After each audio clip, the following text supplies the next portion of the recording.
a nuestra Cátedra del Agro, un espacio de reflexión y debate en el contexto rural colombiano, donde abordamos temas y asuntos de coyuntura de interés para la comunidad académica, la institucionalidad rural y el sector productivo. En este espacio, bueno, es importante precisar que este espacio es agenciado por la Facultad de Ciencias Agropecuarias de la Universidad de La Salle a través de los programas de pregrado y posgrado en agronegocios. Es importante mencionar que regresamos con esta cátedra de manera virtual, pero quizá para las próximas ocasiones la retomaremos de manera presencial como habitualmente lo hacíamos o lo hacemos. El día de hoy vamos a conversar sobre bioinsumos o biopreparados, ya lo precisaremos, en el contexto de la coyuntura rural alrededor de los fertilizantes y materias primas de origen químico, así como en términos de sostenibilidad o la sostenibilidad. Para ello tenemos dos invitados a quienes agradecemos por aceptar nuestra invitación el día de hoy. Por un lado, Ana María Castro, docente e investigadora de la Universidad de La Salle, coordinadora de la línea de investigación en agricultura sustentable de la maestría y el doctorado en agrociencias. A Santiago Anderroa, investigador en la Corporación Colombiana de Investigación Agropecuaria Agrosavia.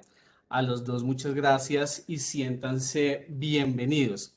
La dinámica de la cátedra es muy sencilla. En un primer momento, tanto Santiago como Ana María tendrán alrededor de 8 a 10 minutos cada uno para hacer una introducción, una presentación de sus principales reflexiones, ideas y argumentos alrededor del tema que nos convoca el día de hoy.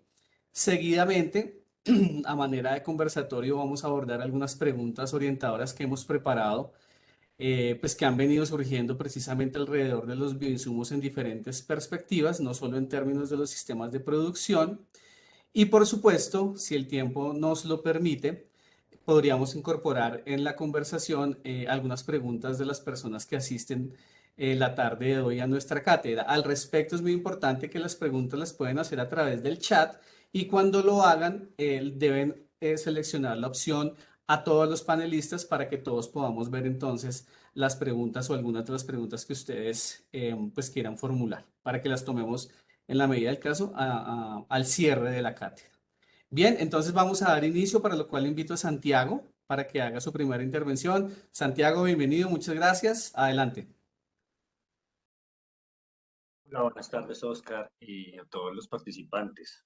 Espero estén muy bien y les agrade este conversatorio que vamos a empezar en este momento.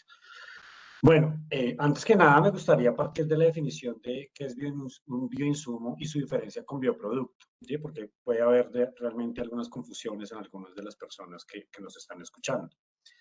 Y los bioinsumos realmente son productos de origen biológico, formulados a base de microorganismos, macroorganismos o extractos vegetales, o que se derivan de estos y que se utilizan para promover el crecimiento de las plantas, el crecimiento vegetal, y permiten controlar distintos tipos de plagas.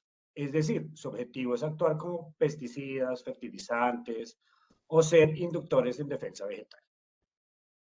Mientras que los bioproductos se relacionan con insumos derivados de fuentes biológicas, incluida la agricultura, los cultivos y residuos de cultivos, y o el procesamiento de alimentos, y también la silvicultura es otra fuente potencial de materiales biológicos.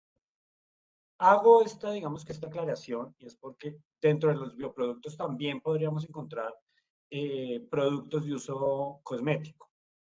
Pero cuando hablamos de bioinsumos son específicamente de uso agrícola. Entonces, es decir, los bioproductos contienen a los bioinsumos. ¿Sí? Entonces, esto es importante para que ustedes tengan alguna lectura o realmente estén hablando sobre el tema, sepan bien cuál es la diferencia.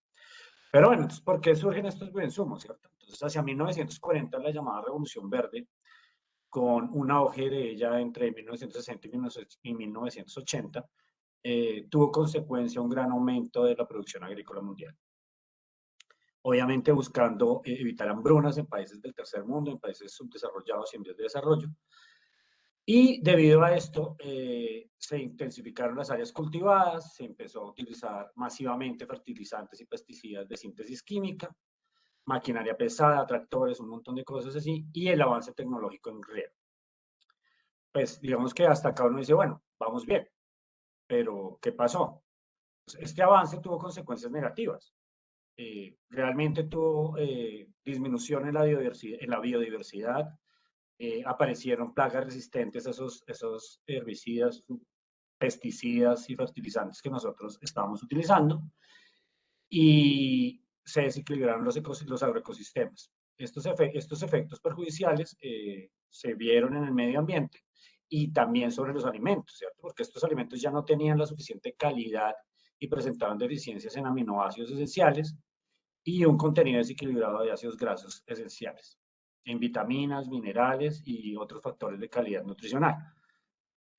Pero si nosotros vemos que si estaba buscando cumplir el objetivo, pues sí, sí se cumplió, ¿cierto? Era aumentar la producción agrícola. Pero bueno, ¿por qué es tan importante esa pérdida de biodiversidad que sucedieron con estos insumos de síntesis química? Y es bueno, es que digamos que la biodiversidad es importante para el control de las plagas y enfermedades, ¿sí? En el sector agrícola. Una de las manifestaciones de la inestabilidad de los agroecosistemas es el incremento en la agresividad de las plantas y las enfermedades. Esto está íntimamente ligado a los monocultivos y al uso intensivo de agroquímicos. Entonces, pues nosotros podemos ver que se sube, en Colombia hay muchos monocultivos, ¿cierto? Palma, algunos como cacao. Entonces, ahí ellos empiezan a verse afectados en este tema. Además, pues digamos que se aumentó el uso del agua, se perdieron capas superficiales y fértiles del suelo. También digamos que esto generó, pues, algunos problemas también socioeconómicos, ¿cierto? Desaparecieron una gran cantidad de pequeños y medianos productores y de algunas semillas que se sembraban, que eran semillas nativas y prácticas ancestrales, realmente desaparecieron con estas nuevas prácticas de la Revolución Verde. Y del mismo modo, la implementación de las nuevas tecnologías implicó fuertes inversiones, ¿cierto? Entonces, lo que también implicó que algunos agricultores con menos recursos pudieran competir, lo cual es un gran problema, ¿cierto? Ya que el 70% del abastecimiento del abastecimiento de alimentos a nivel mundial estaba por estos pequeños productores y agricultores familiares. Esta mecanización también tuvo grandes problemas en Estados Unidos, principalmente, ¿cierto? Entonces, para que estas personas y cultivadores pudieran acceder a estos grandes cultivadores mecánicos, pues se endeudaron colocando sus tierras a nombre de los bancos, y al haber una sobreproducción, pues ya no necesitaban tanto eso, bajaron los precios, ellos se quedaron con muchos cultivos, perdieron sus casas, muchas propiedades. Eso fue un gran problema, digamos, que generó en Estados Unidos por esto. O sea, no todo fue bonito. Entonces, a consecuencia de todo esto, se formaron movimientos que luchaban y aún luchan por la disminución del uso de agroquímicos. Y entonces aparece la agricultura orgánica, la agroecología, como una solución a estos problemas, ¿cierto? Dado a esto y al agotamiento de los recursos, el tema de sostenibilidad surge más o menos en 1987 y nace el concepto de desarrollo sostenible, el cual nosotros ahorita digamos que lo tenemos como los objetivos de desarrollo sostenible que se lanzaron en 2015 y en 2000 se habían lanzado hacia 2015, no se lograron. Entonces, esto digamos que también que a 2030 no se van a lograr los objetivos de desarrollo sostenible y se van a seguir ampliando digamos que estos márgenes para poder lograr esto que estamos buscando. Pero digamos que desde ahí viene toda la parte de la sostenibilidad. Y pues obviamente los bioinsumos toman una mayor relevancia en la investigación, ¿cierto? Cuando se da todo esto. Y se orienta, digamos, que hacia la agricultura sostenible, es decir, una producción de alimentos económica y socialmente aceptable y que esté en armonía con el medio ambiente. Entonces, estos bioinsumos son compuestos por biofertilizantes, bioestimuladores, bioplaguicidas y representan opciones económicamente atractivas y ecológicamente aceptables, ¿cierto? Ya que son capaces inclusive de mejorar la productividad o el rendimiento, la calidad y la sanidad al aplicarlos a los cultivos sin generar estos efectos negativos al agroecosistema que se estaban generando los insumos de síntesis química. De aquí entonces, digamos, la idea es buscar que la propia naturaleza, donde existe una gran cantidad de productos y estrategias, se puedan utilizar para el manejo sostenible de plagas y enfermedades de las plantas.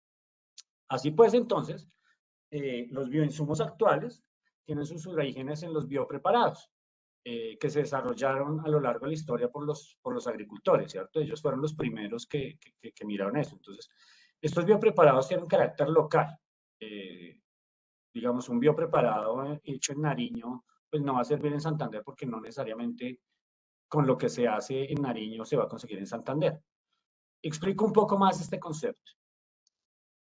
El biopreparado es una sustancia que se prepara a base de restos de vegetales, acompañados con otros productos minerales o animales y enriquecidos con algunos microorganismos benéficos que contribuyen, digamos, que a reducir las dificultades presentes en el suelo y para los cultivos. Generalmente se utilizan micorrizas para este tipo de cosas, ¿sí? Entonces, esto ayuda a fortalecer y la mejora de los cultivos, debido a que obviamente tienen atributos nutritivos para los cultivos, son repelentes controladores de insectos y también tienen propiedades curativas de las enfermedades que sufren las plantas. Entonces, dado que estos procesos de observación que en un principio fueron dados por los agricultores, se empezaron a ver los beneficios y los investigadores, las empresas y las instituciones gubernamentales empiezan a darse cuenta de esto y se interesan en mirar qué pasaba de allí. Entonces, allí, digamos que comienza esa elaboración de bioinsumos que sirvan para lo que fueron creados los de síntesis química, pero digamos que en algunos casos y en la mayoría de casos estos bioinsumos son también mezclados con los de síntesis química para, como digamos que para potencializar eso que se está buscando. Hoy en Colombia hay registrados 359 bioinsumos en el ICA a marzo 31 de este año. Mientras que hace 11 años, en 2011 habían 111. Ustedes se dan cuenta, es un aumento de más del 200%. Agrosavia, nosotros tenemos dos bioproductos patentados, el bioplaguicida Tricotec WG, que sirve para el control de patógenos en los cultivos de tomate, lechuga, arroz y frutos rojos. Y frutos rojos son fresa, mora, frambuesa, arándanos, uva y breo. Y el otro es el biofertilizante Monivac, que promueve el crecimiento vegetal y sustituye la fertilización nitrogenada en el pasto guinea y en el algodón. Ahora bien, esta charla se llama Bioinsumos, entre la crisis y la sostenibilidad. Pero yo me pregunto, ¿cuál de las tantas crisis que tenemos en este momento? ¿La crisis en la salud, el agua o la tierra provocada por los insumos de síntesis química? La crisis provocada por los herbicidas como el glifosato, que está aprobado en Estados Unidos que genera cáncer. La crisis en el transporte marítimo y la disponibilidad de los contenedores para mover mercancías que tenemos en este momento y que tuvimos en pandemia. La crisis causada por el conflicto entre Rusia y Ucrania que hace que los insumos y estos herbicidas, fertilizantes y demás sean diezmados. La crisis provocada por la pandemia. La crisis provocada por el aumento del petróleo y que hace que aumenten los costos del transporte. La crisis provocada por el aumento del dólar. ¿Cuál de todas las crisis? Entonces, pues nosotros podemos decir que todas estas crisis afectan los sistemas agroalimentarios y donde la producción de bioinsumos, digamos que puede ser la solución. Por un lado, pues porque son producidos por cada uno de los países que generan alimentos. Y dos, pues digamos que están en concordancia con los objetivos de desarrollo sostenible. Entonces ahí estamos ganando por lado y lado en este intercambio y que nosotros digamos que podamos generar estos bioinsumos o biopreparados en algunos casos, en algunas partes remotas. Hasta aquí llega mi introducción. Gracias. Santiago, muchas gracias. Bueno, entonces le vamos a dar paso ahora a Ana María. Ana María, voy a proyectar entonces tu presentación y vamos avanzando, ¿te parece?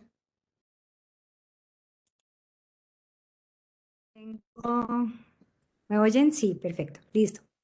Dame un segundo, ya está cargando. Creo que ya la ven. Dame un segundo. ¿Listo, Ana María? Adelante. Vale, gracias. Gracias a los asistentes por estar aquí y gracias por invitarme a ser parte de esta cátedra.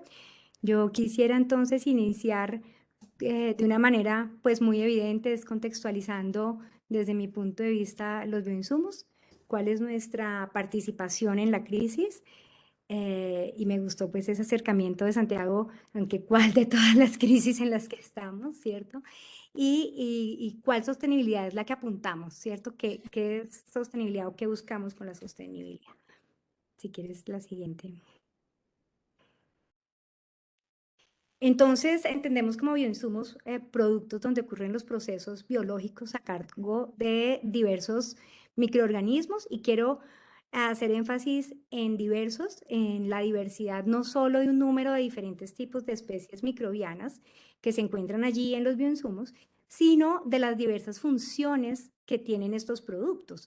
Esto quiere decir que intervienen en diferentes rutas metabólicas para hacer procesos, para hacer sus procesos, ¿cierto? Y que estos procesos se inician a partir de diferentes fuentes de energía.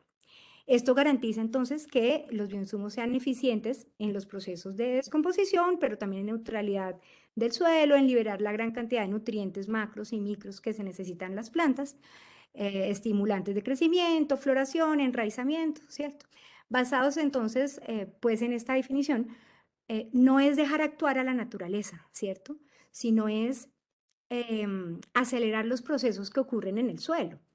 Y cuando hablamos de esto, pues no es más que biotecnología, ¿cierto? Es entonces mejorar la producción por el aumento de esa área de intercambio biónico entre el suelo y la planta, proteger la salud de la planta, porque por una asimilación lenta la planta no recibe ese exceso de nitrógeno, generando menos visitas de insectos. Y si me ayudas con la siguiente diapositiva, vemos que está pues científicamente comprobado, las visitas de artículos científicos desde los 70 y antes, hasta ahora este artículo, esta gráfica que les traigo es del 2021, en la que nos muestran cómo plantas sanas y no sobrealimentadas, ¿cierto? Nos van a presentar menos visitas de insecto, tal como Santiago también lo mencionó. Siguiente. Y pues el tercer y ese tercer aspecto hablamos de, no, la anterior, perdón.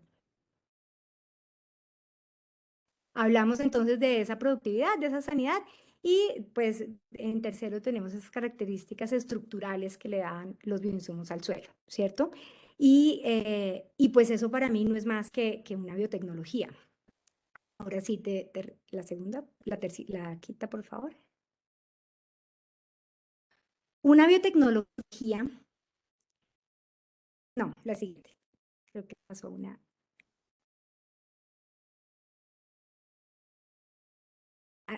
Antes. Va, dos antecitas. Antes de esa, esa.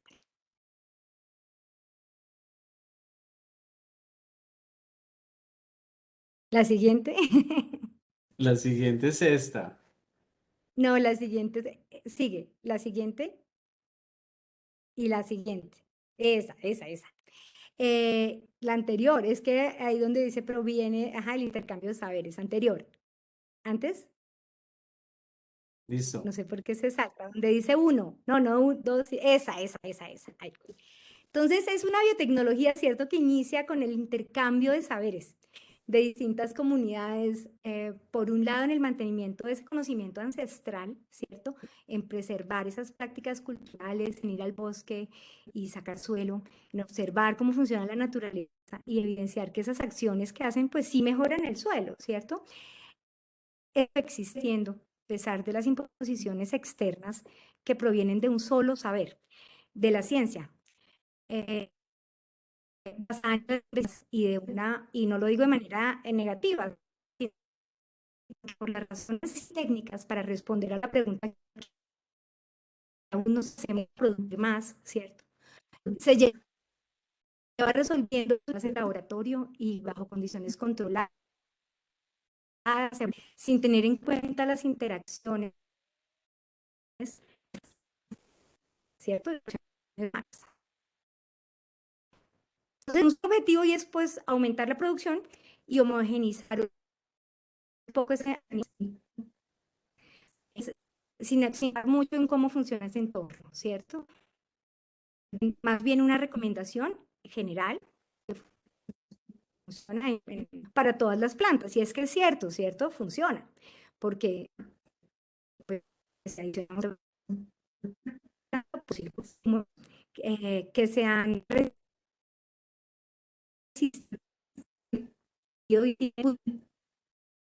como respondiendo a las posibilidades de la comunidad y el entorno, que la diversidad de herramientas y de materias primas con las que se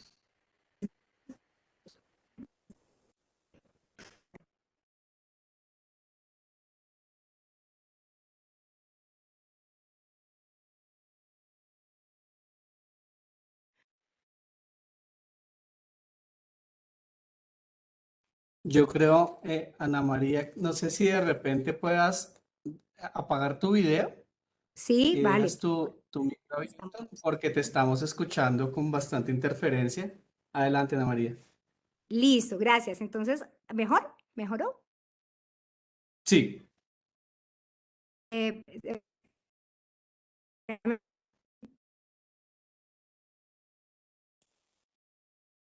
entonces, ojo que no se trata, ¿cierto? No se trata de una sustitución.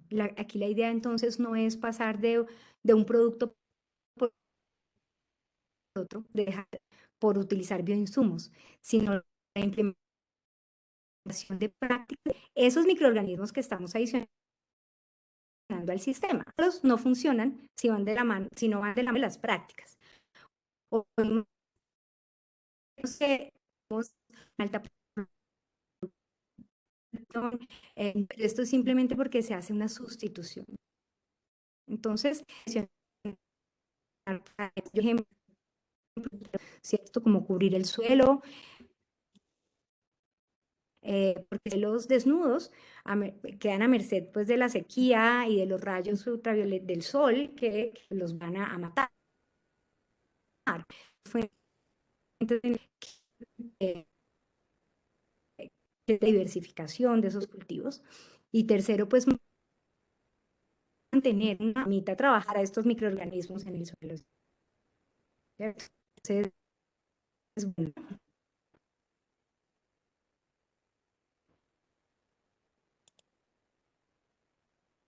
insumos es entender cómo diferentes comunidades han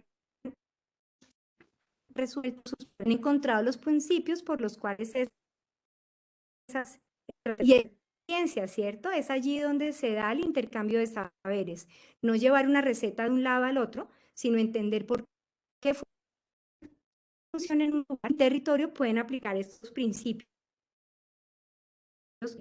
ecológicos, ¿cierto? Para aumentar la producción. Siguiente. Y pasa el tiempo y una crisis. Y al igual que tal vez la crisis de esta guerra que sucede, ay, perdón, que algo me pasó aquí. Y esta, en 11.000 kilómetros de distancia, que claro que genera desabastecimiento.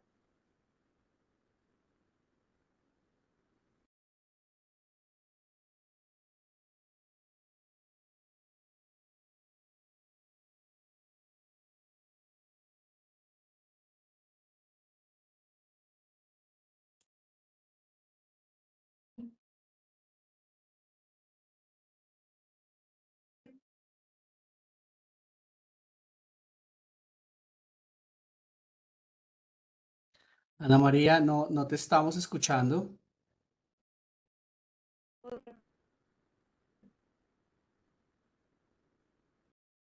Ana María, yo creo que podríamos, entre tanto, quizá Ana María soluciona las dificultades que tiene en este momento de conectividad. Podríamos ir pasando quizá al conversatorio.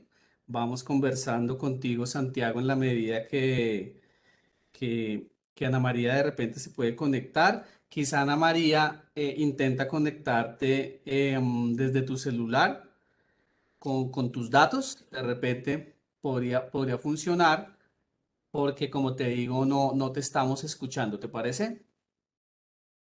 Espero que me hayas escuchado.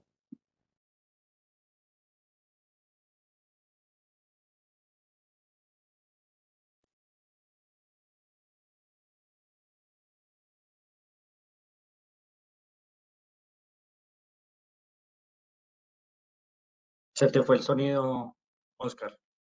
Ya.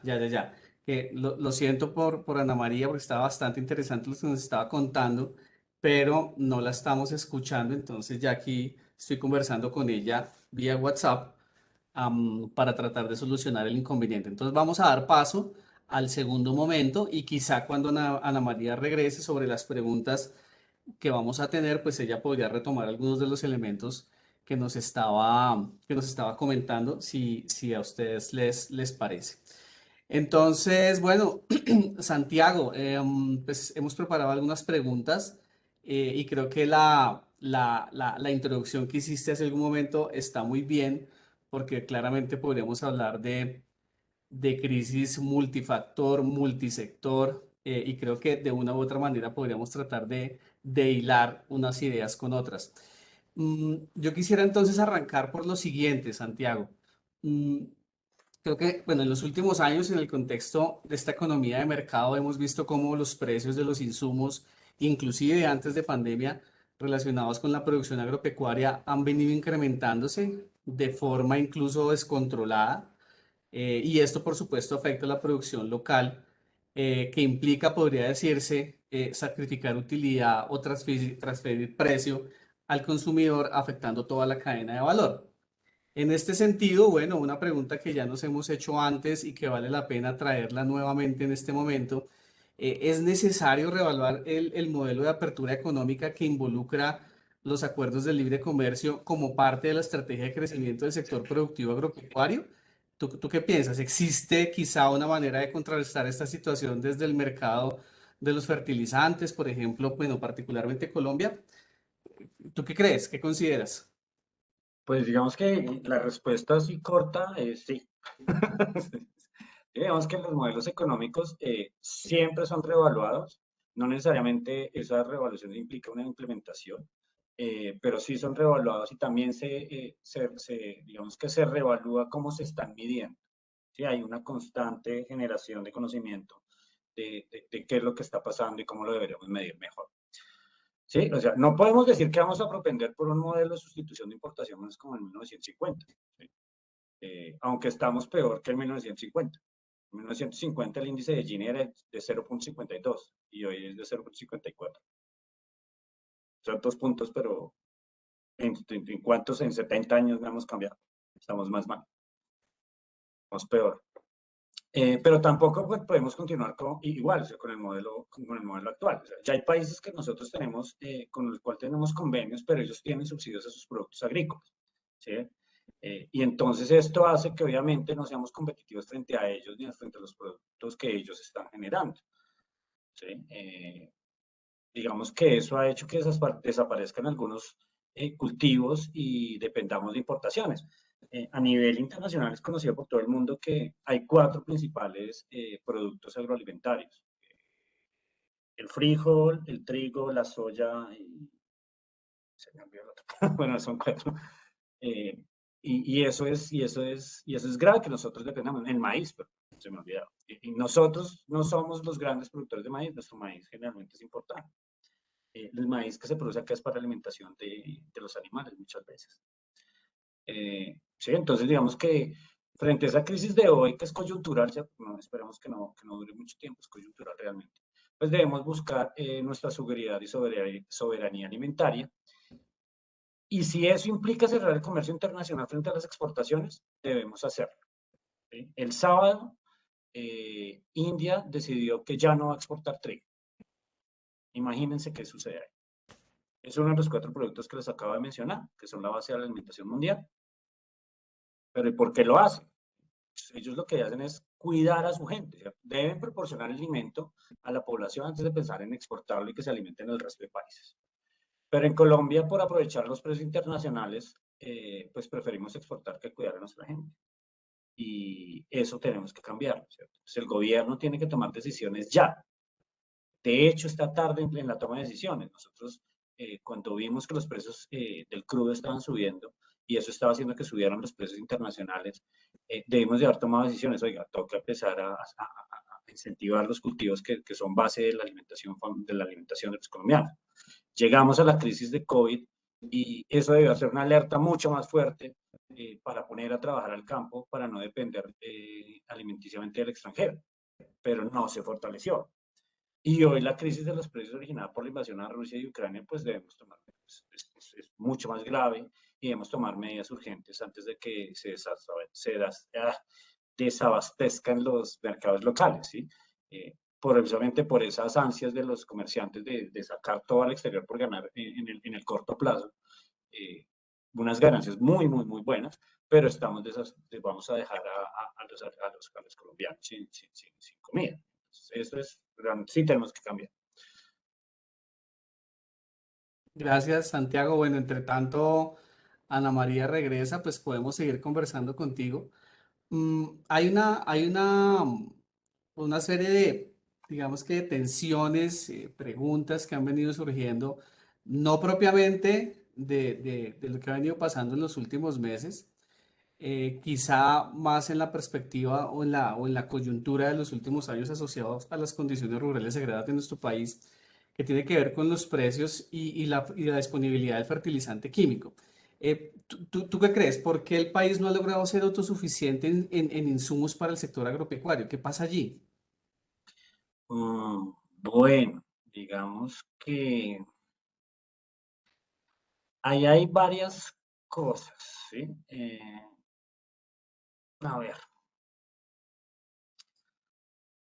con la pandemia, digamos, los países y los mercados tendieron a proteger y a garantizar sus necesidades más básicas. ¿Esto qué es? Salud y alimentación, ¿sí? Pero Colombia no, o sea, Colombia lo hizo con la salud, pero con los alimentos no. Nosotros no protegimos.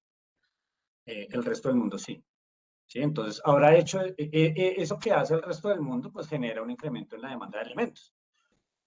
Pero esa demanda de alimentos no generó un incremento en la producción de insumos. La producción de insumos sigue igual. ¿Sí? Entonces, ¿qué sucede ahí? Entonces se genera una presión una presión en los precios y obviamente esto aunado al incremento en el precio del petróleo y del dólar, lo que hablábamos ahorita, la crisis del transporte marítimo, la disponibilidad de contenedores para mover mercancías, la crisis de Ucrania y Rusia, pues digamos que esto agrava aún más la situación, ¿cierto? Entonces, un claro ejemplo es que la urea sobrepasa el 325% en incremento en los precios. Pasó de 90.000 pesos a 293.000 pesos. Precio el bulto, hoy cuesta 293. Subió 325%. Pero entonces todo el mundo dice, bueno, la urea, ¿pero para qué sirve la urea?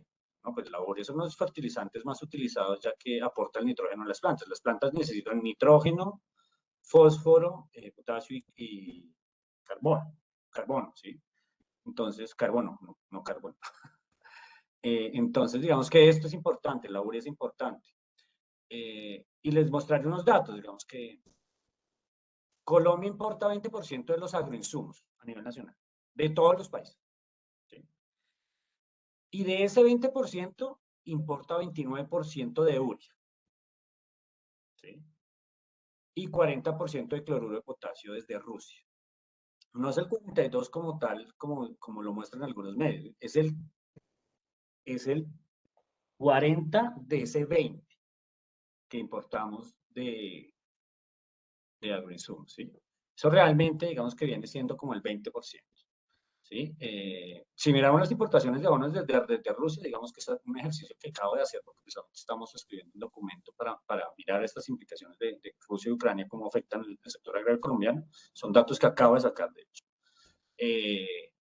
Nos muestra que las importaciones de los abonos desde Rusia son de el 19.3%. Y cálculos que realizamos en Agrosavia muestran que los abonos orgánicos podrían suplir aproximadamente el 20% de la demanda de fertilizantes. O sea, los bioinsumos podríamos reemplazar el 20% de la demanda de fertilizantes. Y el 19.3% viene de Rusia. Entonces estamos cubriendo. ¿Sí? Entonces yo no creo que realmente eso sea, digamos, que un problema. Pero ¿qué sucede? La respuesta que hay muchos en Colombia es que no se ha desarrollado la capacidad para producir urea y eso es verdad. ¿Sí? Frente al fósforo, sí hay producción, pero las reservas no son suficientes. Eso es verdad. Y el lado del potasio no tenemos reservas de minerales en altas concentraciones. Eso es verdad. Pero ahí viene el pero, digamos que de la investigación es que no necesariamente estoy de acuerdo con esas aseveraciones porque hemos hecho estimaciones que nos permiten predecir, decir que, digamos que con lo que se produjo en 2021, se produjeron 243.000 toneladas de gallinaza, 1.219.800 toneladas de pollinaza, ¿sí? Y con un manejo adecuado se podrían suplir alrededor de 39.000 toneladas de nitrógeno, que equivalen a 84.700 toneladas de urea. En cuanto al fósforo, se podrían suplir 29.500 toneladas de pentóxido de fósforo. Eso equivale más o menos a 64.130 toneladas de fosfato de amonio. Y digamos que finalmente se puede aportar 23.500 toneladas de potasio y otros elementos importantes como el calcio en 196.000 toneladas. ¿Sí? Y así como mencioné, digamos que esto sucede con la gallinaza y la pollinaza, con la porcinaza es exactamente lo mismo. El año pasado, en 2021, se produjeron 2.250.000 toneladas. Y esto tiene el potencial de aportar 27.444 toneladas de nitrógeno. Eso es decir, más o menos 59.660 toneladas de urea. De la urea que estamos hablando, que trae de Rusia y de que todo el mundo está absorto, que tenemos, que no, o sea, sí hay cosas, sí hay. También, digamos que esa misma porcinaza produce 75.359 toneladas de pentóxido de fósforo, que corresponde a 163.820 toneladas de fosfato de amónico y 22.495 toneladas de potasio. Entonces, a tu pregunta de por qué el país no logra ser autosuficiente en insumos para el agro, pues mi respuesta es porque no quieren, no queremos y no se dejan, ¿cierto? Entonces, tenemos todo para suplir esas importaciones, pero ¿qué pasa acá? Claro, hay una clara especulación en los precios, eso es evidente, ¿sí? Hay una clara especulación en los precios y no es rentable utilizar estos insumos biológicos pues porque el precio sería menor y pues hay que aprovechar los precios altos en los mercados. Es un problema realmente de conciencia colectiva colombiana y ahí está el mal llamado malicia indígena o a papaya puesta, papaya partida. Entonces, si yo tengo precios altos con esto, pues yo no voy a reemplazar la urea con todos estos elementos, con estos bioinsumos que podría utilizar para aportarle las calidades y los requerimientos que tiene el suelo, sino que me quedo con los precios altos porque estoy ganando. Ese es un problema. Entonces, mi respuesta es esa, o sea, no queremos. Mucha gente dice que no se puede, entonces no queremos. Esa es realmente la respuesta fuerte y lo que tenemos que analizar. Gracias, Santiago, que creo que, bueno, se agrega, por decirlo de alguna manera, a la respuesta a la pregunta inicial, perdón, que creo yo tiene que ver también un poco con pues, el modelo de producción que históricamente se ha perpetuado en nuestro país, hablando de la producción agropecuaria, por supuesto. Bueno, Santiago, pues muchas gracias, ya volvemos contigo. Bueno, Ana María ya regresó. Ana María, qué gusto volverte a tener acá con nosotros. Disculpen esos problemas Bueno, no, técnicos. pero ya afortunadamente creo que se solucionaron. Bueno, dejaste en punta un tema interesante. Entonces, yo quisiera preguntarte, bueno, en términos de lo que ya hemos venido conversando con Santiago, ¿tú cómo crees que se pueden lograr transiciones eficientes en términos técnicos y económicos, que es fundamental, hacia sistemas de producción realmente sostenibles, incorporando, por ejemplo, la elaboración o consumo de los bioinsumos? ¿Tú cómo crees que eso podría suceder? A ver si nos logramos prender la cámara. Listo. Bueno, cuando hablamos de transiciones a sistemas sostenibles es transitar hacia entender la complejidad del sistema, ¿cierto? Y es manejarlo como tal, pero ese transitar se da por pasos. Y la sustitución, como lo decía en la introducción, digamos que la sustitución de insumos químicos por bioinsumos es solo el primer paso. No es que seamos sostenibles simplemente al hecho de utilizar bioinsumos, ¿cierto? Pero es necesario romper ese paradigma de la forma en la que producimos y cómo vemos la producción y qué es lo que se necesita para ser más eficiente en los procesos. Eh, y tal vez no más área de producción, pero sí aprovechar los residuos, la diversificación de ingresos económicos en la finca y cortar esa dependencia de los insumos. Cuando hablamos hacia allá, no cabe dejarlo en un 30-70, ¿cierto? No, no cabe dejarlo en un 30% de insumos orgánicos y un 70% de químicos para ver cómo produce. Y esto hay muchos estudios con ello, pero realmente es más cómo vemos las interacciones que se dan en el suelo, cómo establecemos esos microorganismos que estamos adicionando para que se queden en el cultivo, ¿cierto? Cómo implementamos los manejos hasta llegar al punto de tener el equilibrio. Entonces creo que esa transición no es un cambio ir jugando, creo que esos porcentajes se dan más por un paso, ¿no? Un nivel en que se va logrando llegar hacia entender esa complejidad. Creería yo que es como el camino y no quedarse allí en solo esa sustitución. Vale, Ana María, y bueno, teniendo en cuenta que los bioinsumos no son una estrategia totalmente nueva para nuestra agricultura, es decir, de esto ya hemos venido hablando hace algún tiempo, que además coincide con una pregunta que acaba de dejar en el chat Fabiola Moreno. ¿Cuál es la razón o razones que no han permitido avanzar en este camino? Que no solo permitiría hacerle frente a la coyuntura actual de los fertilizantes químicos, sino que permitiría construir o transitar hacia una agricultura más sostenible. Bueno, digamos que Santiago estaba hablando un poco de esto al final de su intervención. Yo creo que hay como tres importantes. Creo que hay más, pero voy a hablar de tres razones. La primera es que es muy complicado cambiar la mentalidad de preguntarnos qué es lo que necesitamos entender o aprender del cultivo, eh, de no preguntarnos más qué es lo que necesitamos aplicar en el cultivo, ¿cierto? O sea, creo que hay que cambiar esa palabra de qué necesitamos aplicar, esa pregunta de qué necesitamos aplicar por qué necesitamos entender de cómo funcionan los cultivos. Y eso es algo muy difícil de hacer, por más que tengamos todas las justificaciones ambientales y sociales y productivas, ¿cierto? Como lo explica Safran en su libro de Podemos salvar al mundo antes de cenar, que es un libro bien interesante, da muchos ejemplos de cómo es difícil hacer esos cambios, ¿cierto? De cómo los cambios surgen hay veces por eventos fortuitos, pero todavía no se tiene como la magia de mercadeo, de marketing para poder hacer que sucedan esos cambios. Esa sería mi primera razón de por qué no se ha pasado a ese nivel. El otro es porque hay un conflicto de poderes, ¿cierto? Intereses, pues los agroinsumos es un mercado de 6 a 8 compañías a nivel mundial, ¿cierto?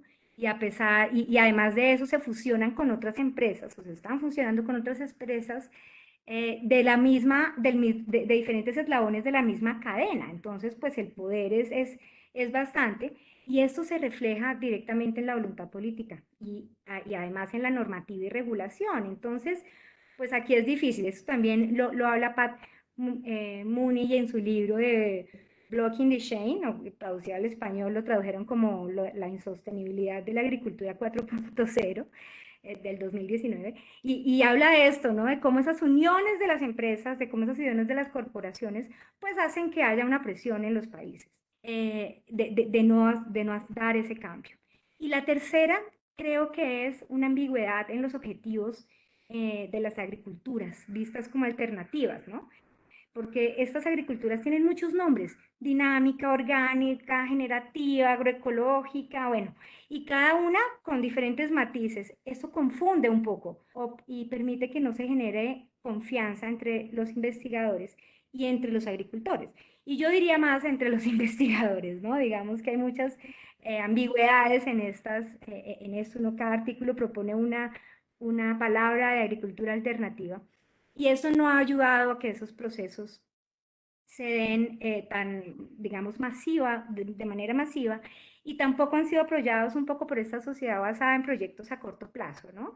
De justificación y de poder romper el molde de cómo se hace la evaluación en estos bienes.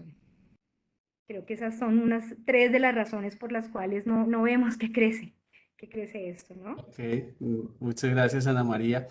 Volvemos contigo, Santiago, teniendo en cuenta lo que acaba de mencionar Ana María, en el escenario que la pequeña agricultura particularmente tomara la decisión de transitar en ese sentido. Santiago, ¿tú qué crees? ¿Cuáles serían las ventajas y desventajas en términos de productividad, costo, riesgo y de repente otros factores que pueden tener, que se puede tener en el uso de los bioinsumos, particularmente para pequeños productores, frente a las alternativas comerciales tradicionales que existen en el mercado? ¿Cuáles crees tú que pueden ser esas ventajas o desventajas? Bueno, Oscar, desventajas, digamos, y es que esta parte de los bioinsumos, como yo hablaba de la gallinaza, porquinaza, gallinaza, es que esos pequeños productores agropecuarios no dejan secar esto, ¿sí? Entonces, si nosotros podemos ver el lago de Tota, donde se produce la cebolla larga, ellos arrojan gallinaza y pollinaza cruda al cultivo. No le hacen todo el proceso secado para eliminar los microorganismos infectocontagiosos. Y esto genera riesgos ambientales y sociales. Obviamente, ambientales, pues estamos contaminando la laguna, y sociales es que estamos arrojando excremento crudo al alimento. Esto va a generar problemas de salud pública en algún momento, y también ambiental. Digamos que una de las grandes desventajas, digamos que como tal de estas prácticas ancestrales, digamos, no bien hechas. No realmente, este no es un bioinsumo generado por empresas, sino digamos que estos son, digamos que, como cosas que ayudan al suelo, pero que pueden utilizar los pequeños productores agropecuarios.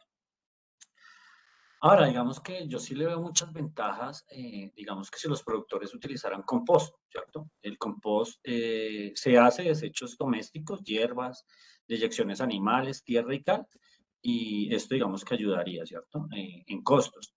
También digamos que ayudaría que ellos aprendieran a utilizar biopreparados. Como yo decía, los biopreparados son la parte allá inicial de los bioinsumos. Digamos que, o que fueran al mercado a comprar gallinaza, pollinaza o porquinaza seca, digamos, eso reducirán los costos de producción por la utilización de estos bioinsumos.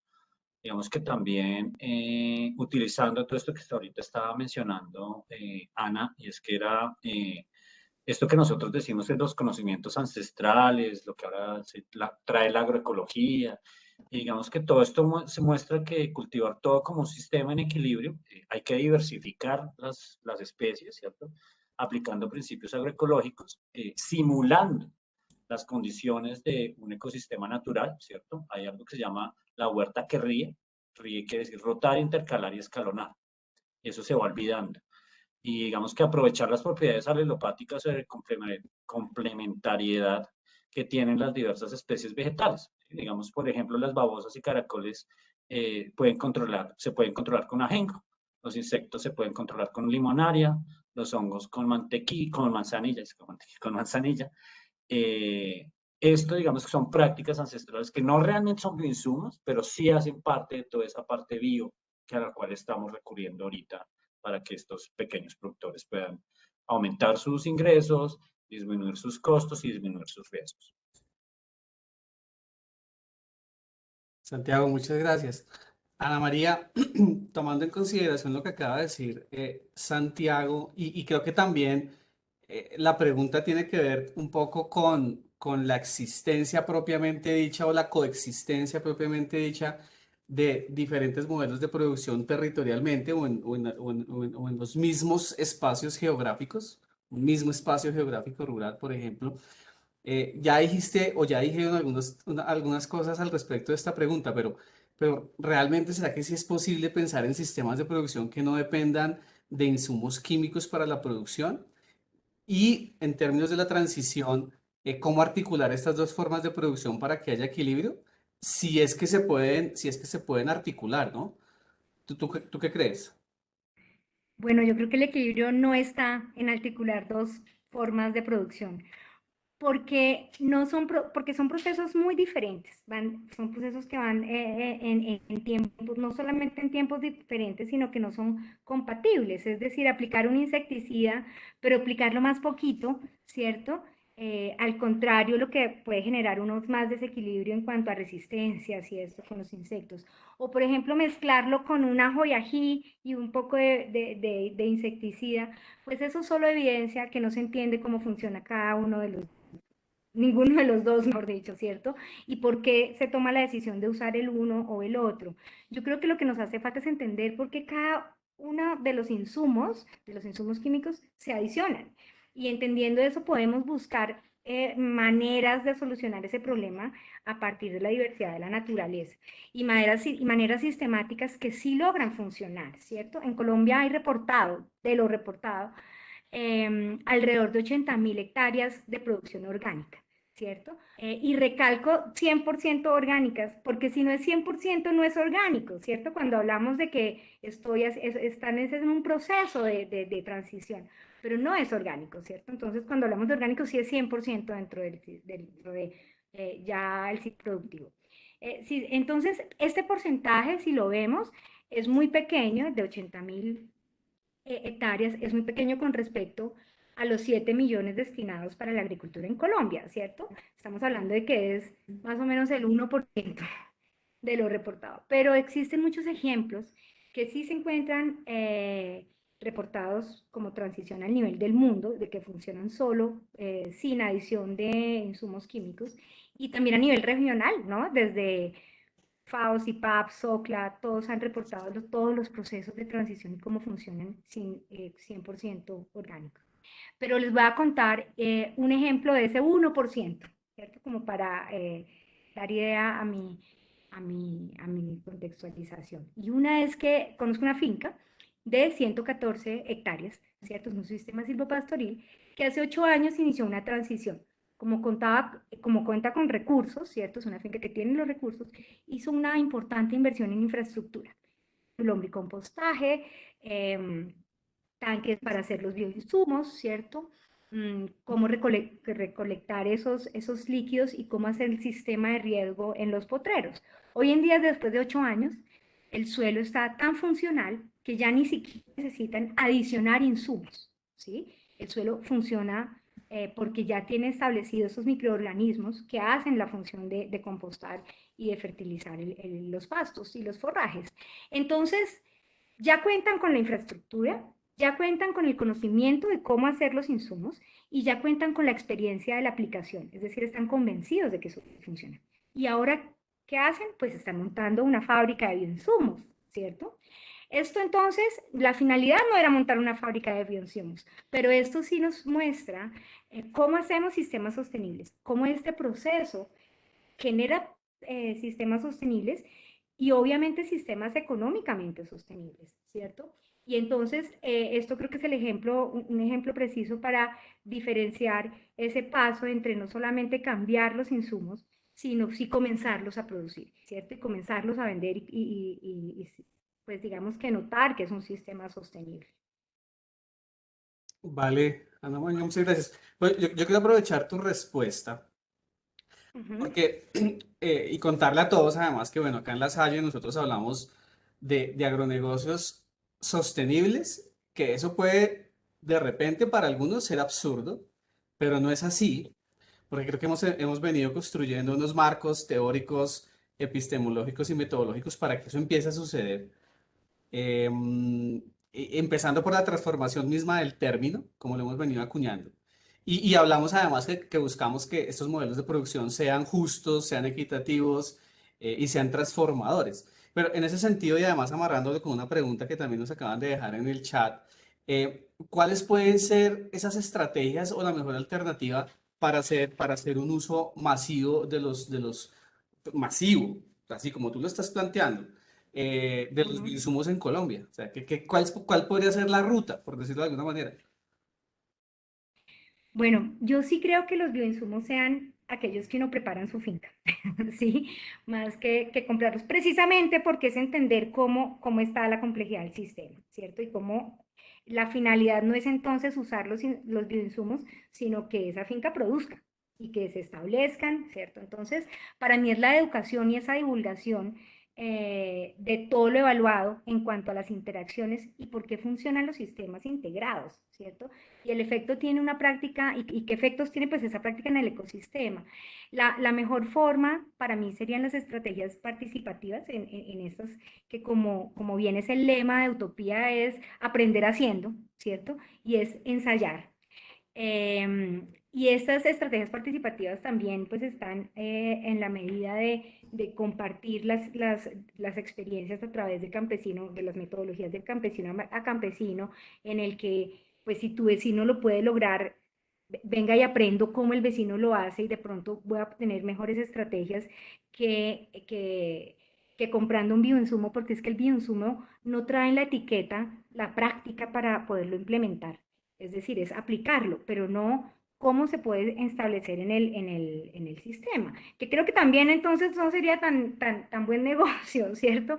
Pero si cada uno lo logramos producir, lo logramos hacer, y es lo que nosotros hacemos desde la universidad, vamos a las comunidades y intentamos que de una manera participativa se logren estos bioinsumos y que se utilicen y que se evalúen dentro del sistema campesino. Creo que esa es la mejor manera, ¿cierto? Como ese compartir de múltiples saberes de allá y de acá para poderlo, pues, establecer o adoptar a nivel masivo, ¿cierto? Ok, gracias Ana Diría que esa María. es, vale. Vale. Bueno, Santiago, ya yo sé que ya mencionaste algo al respecto, pero quiero volver sobre ello. Y también teniendo en cuenta lo que acaba de decir Ana María y algunas personas que nos están preguntando en el chat, bueno, ¿y esto cómo podemos hacer que suceda en el país? ¿Tú crees que, bueno, existen barreras en términos de políticas de comercio y de mercado que puedan afectar la transformación productiva agrícola hacia el uso del bioinsumo? Y de ser así, que algo ya dijiste al respecto, pues ¿cuál puede ser el camino, por ejemplo, en términos de política pública para romper con esas barreras? ¿Qué crees tú?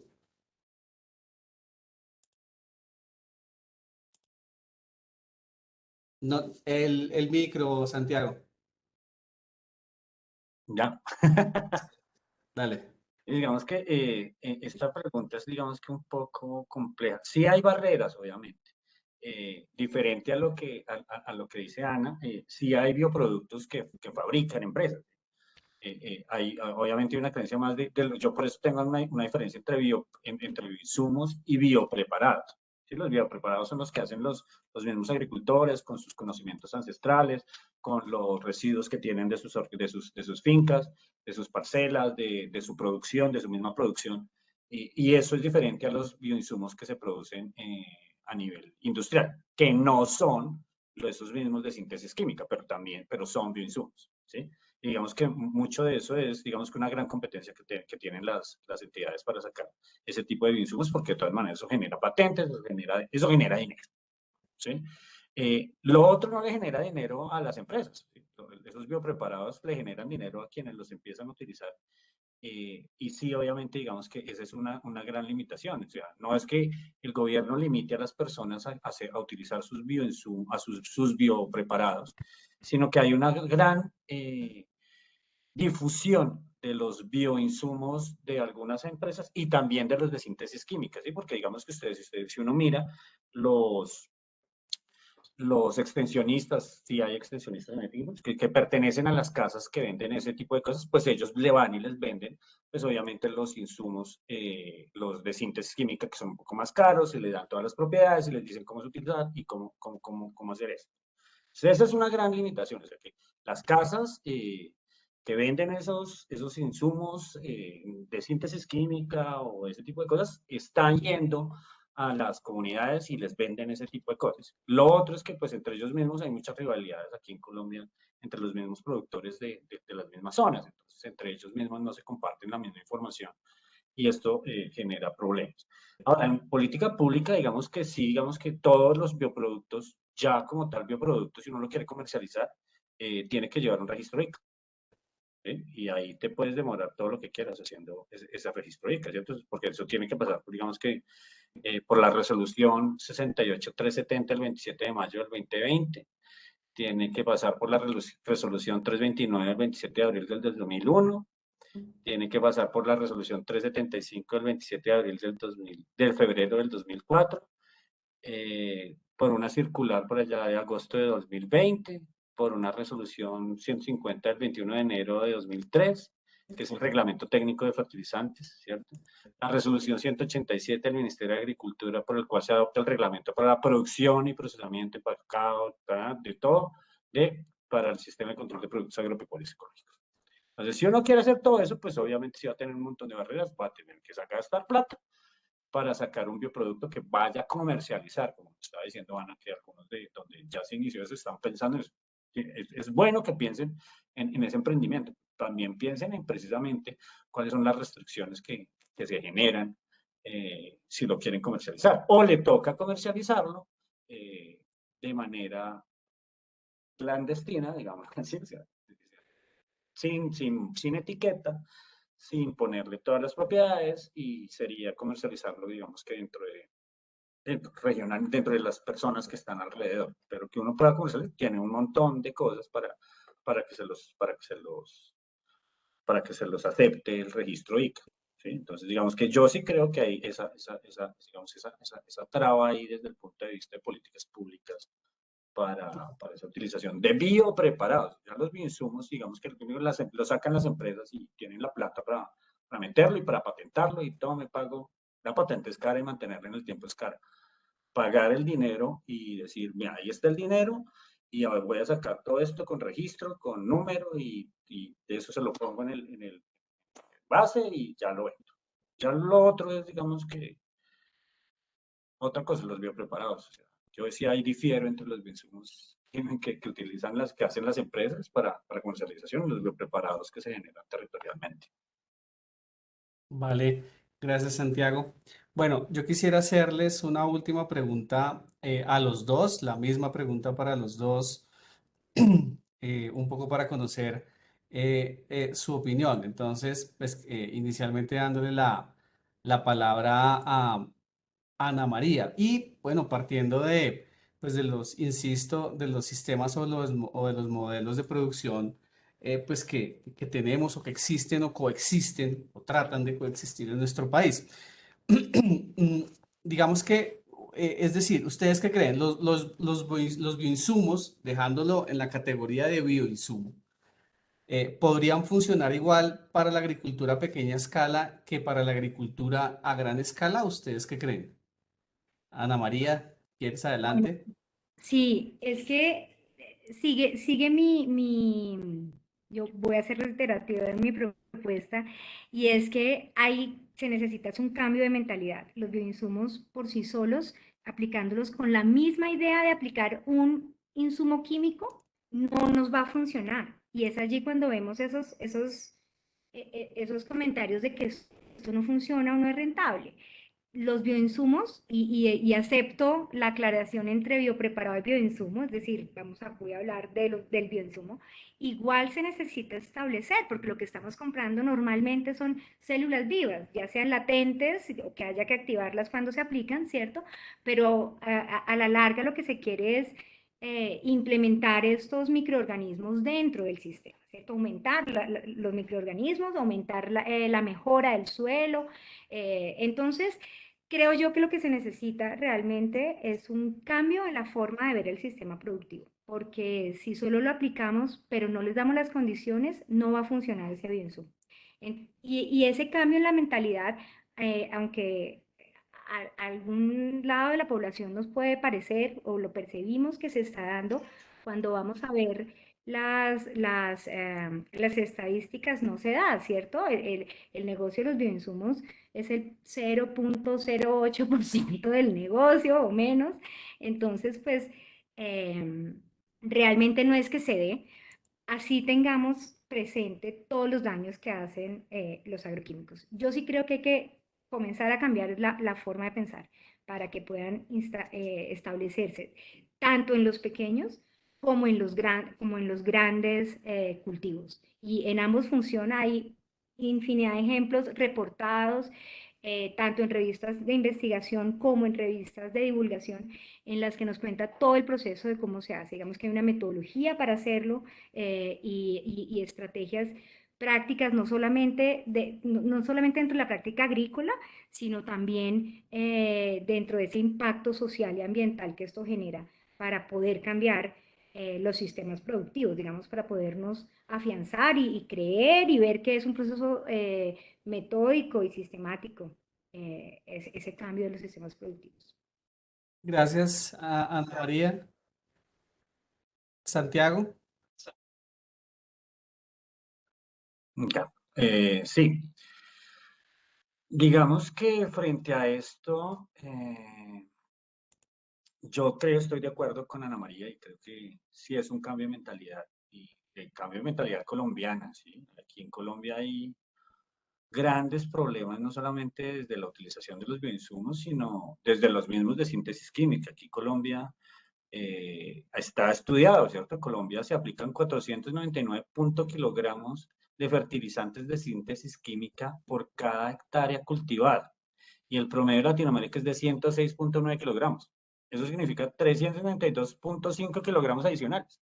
Están botando la plata con síntesis química. Eso hace, obviamente, que los cultivos estén mucho más envenenados de alguna forma.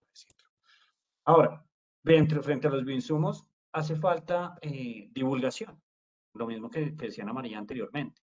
Eh, pues muchos bioinsumos no tienen la capacidad de llegar a los pequeños productores y porque no tienen esas personas que están yendo a llevarle el producto como tal. Y dice, mire, pruebe esto porque esto le va a servir para tal. Y esto se usa de tal y de tal y de tal forma. ¿Sí? Esa cambio de mentalidad, porque los de síntesis química le dice, aplique tanto por tanto. No, pero yo aplico porque, por sí o por si no, y por si acaso, y por si llueve y por si no llueve. ¿Sí? Entonces yo lo aplico. Ahora, no seguir esas normas, porque los colombianos muchas veces no seguimos las normas, son sugerencias para nosotros. Digo, no, yo creo que es que esto es 5. Ah, no, aquí hice 2. Echémosle 5. ¿Sí? Ese tipo de cosas son cambios de mentalidad en el colombiano. Entonces, la difusión es otra cosa y digamos que mucho de la investigación que nosotros hacemos y que sacamos con bioproductos se queda en papers, en revistas, en journals, en otro tipo de cosas y no llegan realmente a los productores. De pronto, un productor, un gran productor, tiene la oportunidad ni siquiera de comprar los bioinsumos acá, sino a otro país. Los trae de Brasil, porque tiene la posibilidad. El pequeño está a merced de lo que escuche y a merced de lo que le diga el de la casa matriz que le lleva los insumos. Entonces, ese tipo de falta de conocimiento y de que llevarle realmente al campesino y al trabajador del campo, pues todo lo que se está haciendo y todos los beneficios, pues se pierde.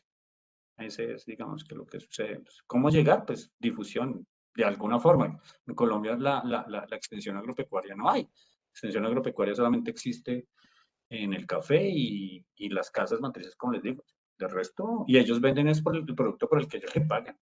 No el mejor, sino por el que le pagan. Y ese es un problema. Gracias, Santiago. Bueno, a Santiago y a Ana María, muchas gracias. En atención al tiempo, es importante que cerremos en este momento. Bueno, atención al tiempo de todos. Hay dos preguntas que se quedaron en el chat, pero que yo se las voy a hacer llegar a Santiago y a Ana María un poco para, de repente, si las quieren abordar y las podríamos remitir a las personas que hacen la correspondiente pregunta, o de repente, como lo hemos hecho en otros casos, podemos publicar las respuestas en la página web de nuestro Observatorio Rural para que allí las personas que estén interesadas pues también las puedan consultar, que entre otras cosas tiene que ver también con lo que, uno, con una mirada agroecológica y lo segundo, con la forma, como dice Santiago, en términos de cómo podemos llegar a los productores. Y la pregunta es si es a través de la extensión o transferencia o la antigua asistencia técnica o a través de qué procesos de comunicación mejor, para no llamarle de ninguna otra manera. Y en ese sentido, pues también como lo precisaba Ana María, pues construir conocimiento más allá de llegar al productor con una aparente estrategia de transformación productiva. Entonces, bueno, a los dos muchas gracias. Vamos a encontrarnos, espero que pronto, en una nueva cátedra del agro. Las personas que nos visitan por primera vez, pues ya si se registraron, pues vamos a tener sus datos para enviarles próximamente una nueva invitación con estos temas que son del interés de toda la comunidad académica que nos preocupa nuestra ruralidad. A todos muchas gracias y bueno, un feliz resto de tarde. Gracias, Oscar. Gracias, Ana María. Gracias a todos. Hasta luego. Gracias por invitarme. Espero verlos. Bueno, chao Santiago, chao Ana María. Yo sí quiero hacer una pequeña cuña Dale, de la dale. universidad y es que precisamente estas conversaciones y respondiendo una pregunta que por ahí vi en el chat es cómo cómo desde la academia nos podemos, si no es capacitar, interesar por estos temas y ver cómo comenzamos a unir los conocimientos desde todos nuestro background, así sea, así venga, como decía la pregunta, de una revolución verde, ¿no? Yo creo que todos quienes estudiamos hace 20 años para atrás, hemos tenido pues esa formación, ¿cierto? Entonces yo creo que estos espacios sí nos permiten llevarlos al nivel que queramos, ¿cierto? Y poderlos compartir y pues están abiertas las puertas de la universidad en el pregrado, maestría y doctorado para seguir trabajando en estos temas de transformación. Ana María, muchas gracias. Bueno, a todos nuevamente gracias. Feliz tarde. Nos vemos pronto. Que estén muy bien.